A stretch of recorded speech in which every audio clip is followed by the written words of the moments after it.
मेहरापुर में जसकम Sindh United party पारा शागिर्द अगवान गणियमान चांडियो क़ौमी कारकुन की गिरफ्तारी खिलाफ लोधी चौक से एहतजाजी मुज़ाहिरो धरणो आयो। उन मौके ते कोशिश जी ॻाल्हाईंदे क़ौमी कारकुन पंहिंजा वीचार इन रीत वंडिया।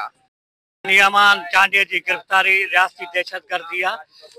वो क़ौमी कारकुन सिंध से प्यार करे तो, सिंध जो हक घुरे तो, उन करे उनके एजेंसियुनि या रियासत गुम करे छॾियो आहे। असांजो मुतालबो इहो आहे जिस्कम जे प्लेटफॉर्म ना त गणियमान चांडियो ऐं ॿिए जेके असांजा दोस्त आहिनि सोहेल मीरानी ऐं ॿिए उन्हनि खे हिकदमि कार कयो वञे, आज़ादु कयो वञे।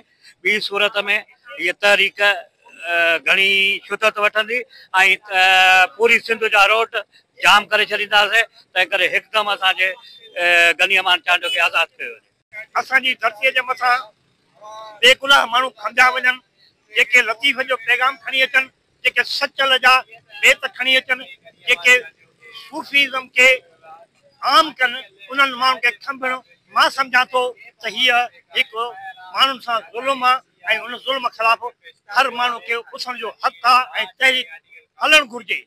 जेकॾहिं असांजो मुतालबो इहो आहे जेके बि बेगुनाह माण्हू आहिनि उनखे कोर्ट में पेश कयो, उन्हनि जे मथां जेकॾहिं केस आहे त उहो केस हलणु घुरिजे ऐं उन्हनि माण्हुनि खे इंसाफ़ मिलणु घुरिजे। जसकम कारकुननि सिंध यूनाइटेड पार्टी कारकुननि आला अख्तियारनि खां मुतालबो कयो आहे त शागिर्द अगवान गणियमान चांडियो क़ौमी कारकुन जेका भी गिरफ्तार आहिनि खंबे खणी आहिनि उनखे फौरी तौर आज़ादु कयो वञे।